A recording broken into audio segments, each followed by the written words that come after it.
Did a Hollywood actress help invent wireless internet? The internet says it's true. Welcome to The Internet Says It's True, where every week we learn something that sounds like I made it up, but it's really true. Part of the WCBE podcast experience. My name is Michael Kent. Thank you so much for joining me. We're doing another Rewind episode this week. So to have heard this one, you would have had to have listened back in March of 2021. Or some of you go through and binge listen to past episodes, so maybe those people have heard this too. That's how I listen to podcasts. Like if it's a podcast I like and it's not about current events, I'll put it on for a 5 or 6 hour travel day and just listen to all the episodes I can. And then I leave feeling like the podcaster is a friend of mine because their voice is so familiar. So, speaking of friends, we'll be having the next Tiziter meetup on Zoom this Thursday, April 13th at 7 p.m. Eastern. That's open to all Tiziters at all subscription levels. Everyone is welcome. It's patreon.com/Michael Kent. Once again, that's patreon.com/Michael Kent for the meetups, the early episodes, the stickers, all the fun bonuses. So join there if you want all that. Or, if you just want to support the show, that's great too. I'm currently taking a break from new episodes because, frankly, I'm tearing my hair out, what little hair I have left from being so busy.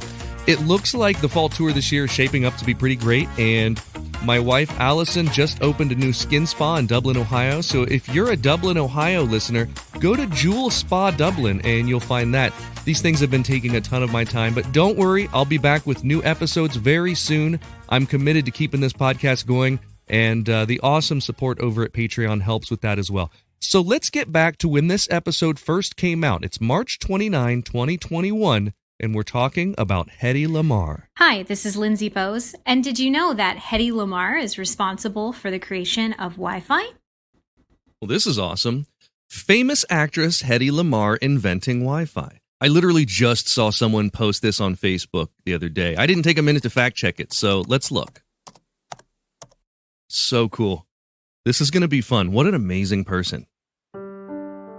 Hedy Lamarr was born in 1914 as Hedwig Eva Maria Kiesler in Vienna, Austria-Hungary.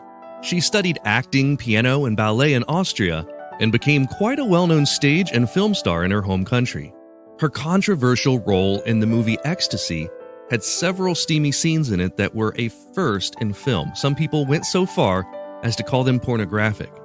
Her beauty and talent on screen was remarkable, so much so that she caught the eye of a prominent Austrian arms merchant, Friedrich Mandl, whom she married.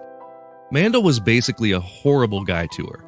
In addition to buddying up with evils like Hitler and Mussolini, he controlled Hedy's life, keeping her locked in the house, making her abandon her Judaism and adopt his Catholic religion, and admonishing her for film roles he didn't like. He basically made it so she couldn't work at all. After a while, she couldn't deal with this anymore, and she posed as her cleaning staff to escape the house, and she fled to London. Soon after, she met famous movie producer Louis B. Mayer, and on a steamer bound for America, she worked out a contract with him for $600 a week. She would perfect her English speaking and change her name to Hedy Lamarr to distance herself from her controversial Austrian work, and he would promote her as the world's most beautiful woman. Darling, promise me something. Anything. Don't ever leave me. No, of course not. Just try to forget that there is anyone but me. Her American film career was launched a year later in 1938's Algiers, and for the next 7 years, she became a huge hit for Mayer and MGM, starring in roles next to famous actors like Clark Gable, Spencer Tracy, and Jimmy Stewart. I don't want the youngest, I want the rich. She continued to work in movies for various studios over the next few years, culminating in her greatest role of Delilah in Cecil B. DeMille's 1949 Samson and Delilah. She was the definition of Hollywood beauty, so much so that the appearance of Walt Disney's Snow White was based on the face of Hedy Lamarr, as was DC's Catwoman. Sadly, as she began to age, a fickle and shallow Hollywood would become cruel to Lamarr. Her acting career declined, and she struggled. By this time, she was on what would be her third out of 6 marriages, but another interest had appeared in Hedy Lamarr. She found herself shut away in a room she dedicated to reading and learning about mechanical and electrical engineering. Her passion became inventing, and we'll get to that in just a minute. The Internet Says It's True is happy to be sponsored by The Power of the Streak. This is an easy-to-read book by author Kara Wood with the best idea yet for consistent exercise and staying motivated over time. That part I read. This part, I'm telling you from the heart, I struggle with working out regularly. I'll go back, I'll start exercising, and then I'll stop after a couple of weeks, or I'll go a week and a half, and then I'll stop. And I learned that I'm not the only one who this happens to. So Kara has a similar story. Kara was, basically without motivation for years, and she was able to find that formula that got her to flip the switch, and she hasn't looked back. She actually has been able to stick with it through the methods that she teaches in her book. So she tells her story of starting and keeping a running streak for 12 busy years while having a demanding career, 2 kids. I mean, she has the secret to exercise no matter what. Her story is funny, it's relatable and inspiring, and she explains to you how you can do the same thing with any exercise, and it doesn't have to be running, which is hard on your knees and hurts your feet. And this isn't just the internet saying it's true. Even a cynic will leave feeling motivated, inspired, and excited to commit once and for all to long-lasting exercise and fitness. The book is called The Power of the Streak by Kara Wood, and it's available in all formats where books are sold. You can get it on Amazon, Barnes & Noble. You can also get the audiobook on iTunes and Audible. So make sure, you learn all about this. Go pick up the book. You can also follow The Power of the Streak on Instagram. It's just at The Power of the Streak, and Twitter, Power of Streak. I think that you will enjoy it. Hedy Lamarr was known for her good looks. And in Hollywood in the 1930s and 40s, and one could argue this is still true today, a youthful, conventionally beautiful appearance is all that studios were looking for in an actress. She became dissatisfied with life yet again. The truth is that Hedy knew what most people wouldn't take the time to understand, that she was much more than her good looks. Underestimated, misunderstood, and brushed off as another pretty face, Hedy Lamarr wanted more from life.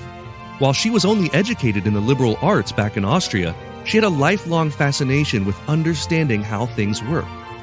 She recalled taking apart a music box and putting it back together at the age of 5. In her first marriage, now remember this was the disastrous marriage to Mandel, the arms dealer back in Austria, she frequently sat in on meetings while her husband had these discussions about weapons systems, and she was intrigued by the engineering discussions. She began studying engineering, and she built a study in her house with a drafting table and library of mechanical engineering books. She had the help of some of her love interests like Howard Hughes, who bought her scientific equipment and had his team of engineers and scientists give her any support she needed. She began inventing things. Lamarr was quoted as saying, "Inventions are easy for me to do. I don't have to work on ideas, they come naturally." Some of the inventions that came from Lamarr's mind were an improved traffic stoplight, a dissolvable tablet to carbonate a drink, and improved aerodynamics for the shapes of airplanes, for which Howard Hughes called her a genius. This is where we get to something called frequency hopping spread spectrum. There was an interesting background that made Hedy want to get involved with the war effort. 2 main factors contributed to this. First, a vendetta-like anger toward her first husband and Nazi collaborator, and second, her family was Jewish. Around this time in the war, it wasn't looking good for the Allies. She was seeing what was happening in Europe and wanted to do something. Around this time, she had become friends with a famous composer by the name of George Antheil. He was also greatly interested in inventions, and the 2 became partners. Together, they found out that there was a problem in the Navy where the radio signals that controlled torpedoes could be jammed, sending them off course. The reason they were susceptible to jamming was because they used a static radio frequency. So together, Antheil and Lamarr developed a way to allow the frequency to shift. It was like a decoder ring where both the device sending the signal and receiving the signal had to change together. The mechanism that they used, that they based the technology on, was basically a miniaturized player piano type device that would allow the frequencies to be synchronized. They patented the invention. You can still see this patent. It's U.S. patent number 2,292,387 for a secret communication system. Then they tried to take it to the military. who didn't care. They didn't want it. Not only did they not want inventions coming from outside the military, they didn't want inventions coming from a woman from Austria who used to be married to a guy who was working closely with the enemy. Then there's the fact that to the military and to Hollywood, and basically to the world at that time, Hedy Lamarr's sole contribution to the world was meant to begin and end with her appearance. And due to that and her popularity, the military brushed her invention aside. They suggested instead that she'd be better out raising money for war bonds, which she did. She sold $25 million in war bonds in just 10 days. She traveled to 16 different cities. She helped boost morale by a letter-writing campaign that helped send thousands of letters to troops fighting in the war.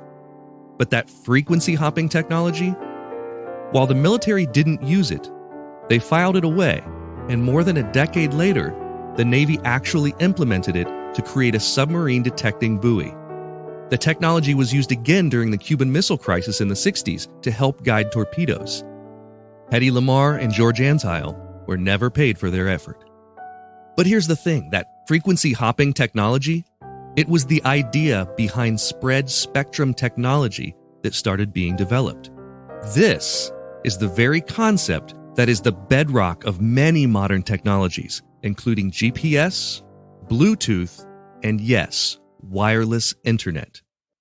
It wasn't until the 1990s that this story was told, and Hedy Lamarr received credit for her technology.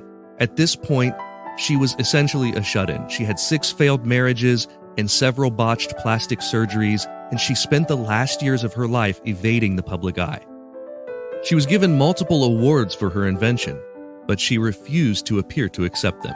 It's a tragic story. In many ways, this is a story about how Hollywood treated women, how male movie producers and the military saw their role in the world, and the pain and anguish that it created for a person like Lamarr, who had already escaped from a world where she was only seen as a plaything. I'd like to think that a modern version of her story would go quite differently. So yes, the internet says it's true. In a way, Hedy Lamarr helped invent the technology that eventually led to Wi-Fi. The most beautiful woman in the world, star of stage and screen, a tragic figure who was underestimated throughout her life, is perhaps the only reason you're listening to this story right now.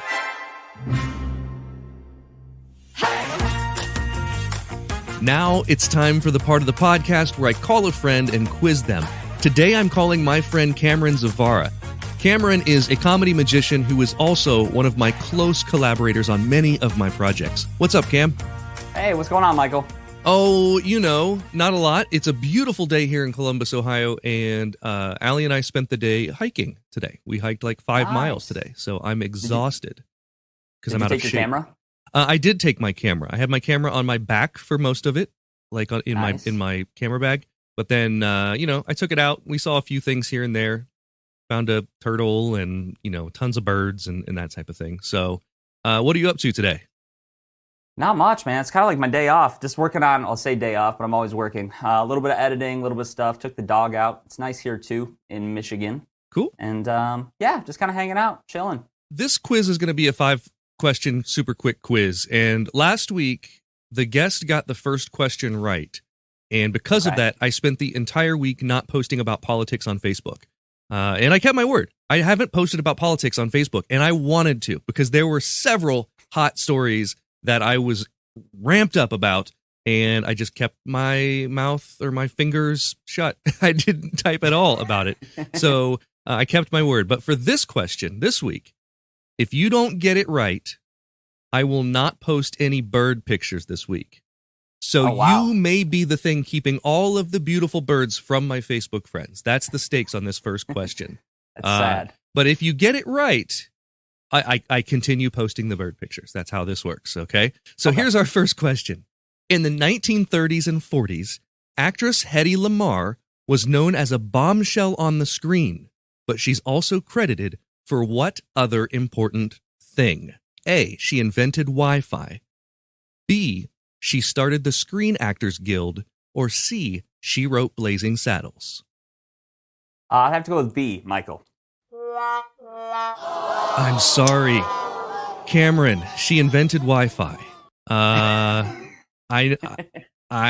am not going to be able to post any of my bird pictures on Facebook this week. It's true. Are you being serious? I am actually serious. That is what this entire episode is about. And that's really what this podcast is about, is like learning stuff where you're like, are you serious? Yeah. Crazy. Now saying that she invented Wi-Fi is a condensed version of the story. She invented, I was going to say. The technology, the idea, and patented the idea that eventually led to Wi-Fi, which was a frequency hopping technology for radio signals during World War II.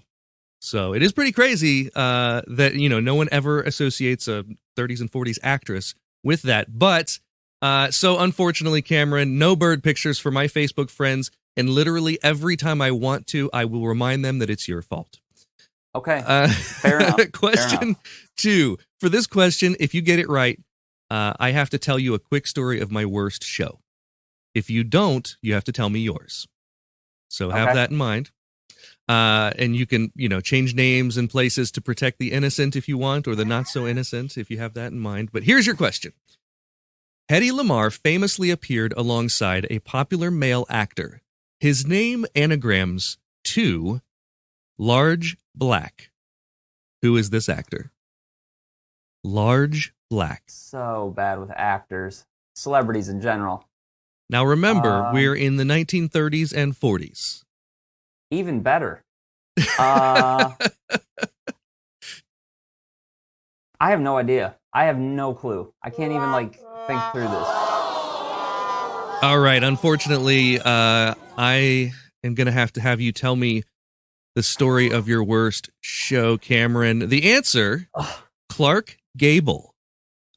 Oh, of course. Yeah, of course. I hate these. You feel dumb after. I do not intend to make you feel dumb. That one is the first time I've done an anagram in these quizzes. That's tough. It is tough. It's very tough. So, do you have an idea of your worst show? Speaking of feeling dumb, here's a show I did. Oh no. I got hired by this guy to show up and perform for a group of kids. I mostly do family stuff. I do a lot of family stuff. At least I did when I started out. I did a lot of birthday parties, and I was probably 16, 17 at the time.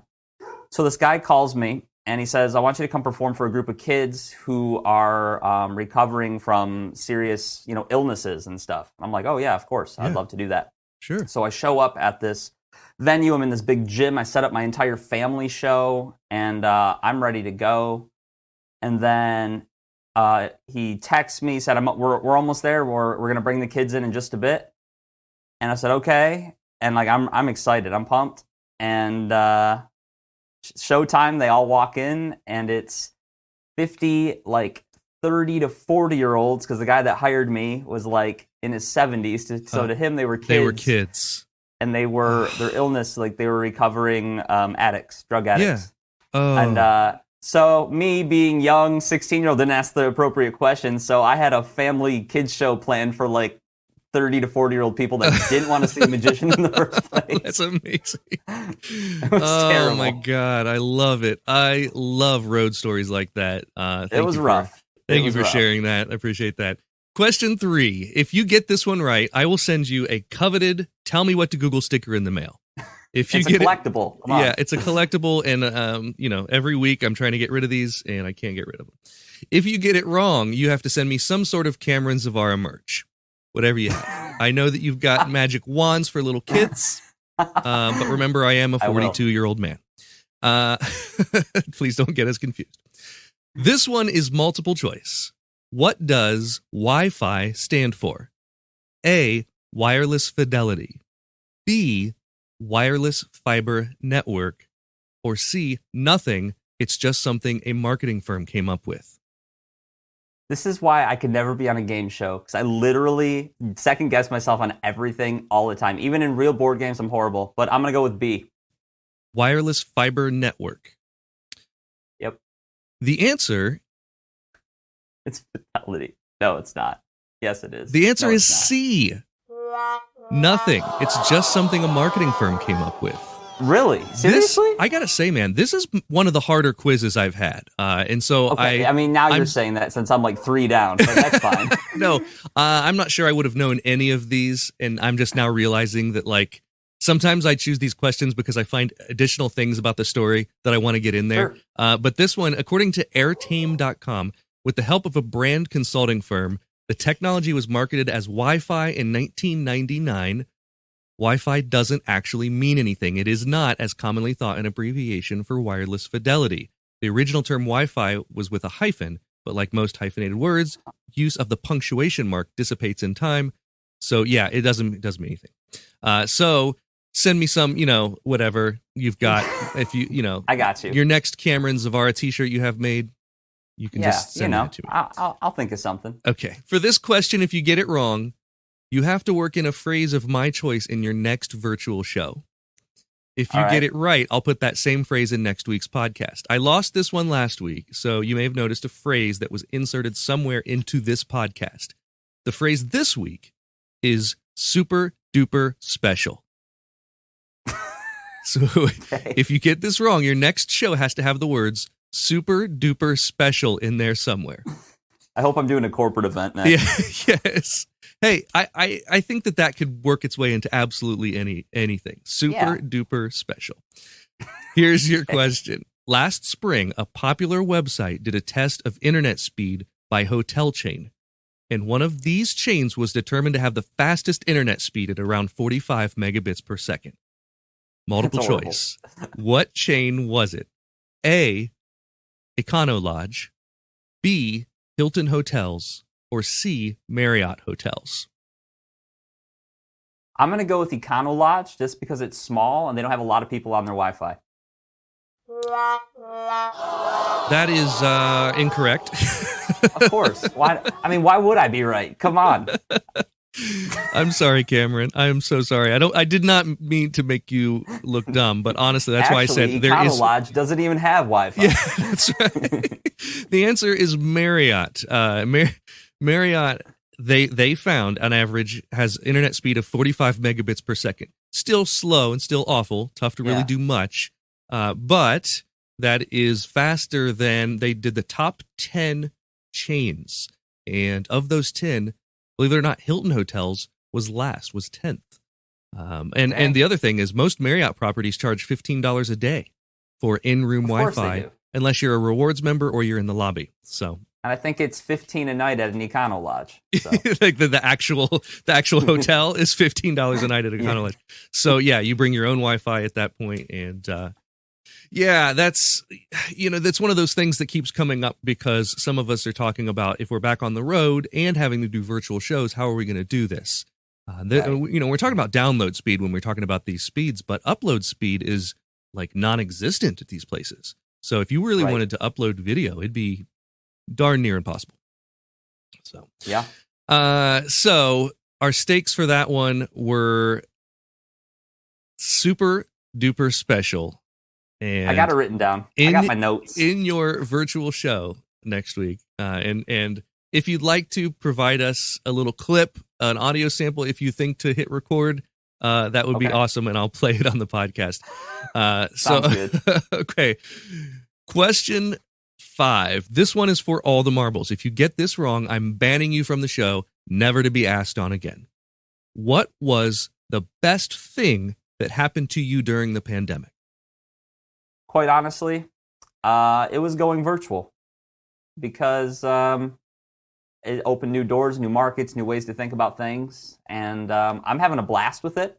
And I'm actually, we're going back to do live stuff, which I'm excited for, but if I don't think virtual will ever fully go away, but I'm going to miss doing it, as often as I get to do it now, just because it's so fun. It's just a new skill, and I hope I can figure out how to keep it going for a long time.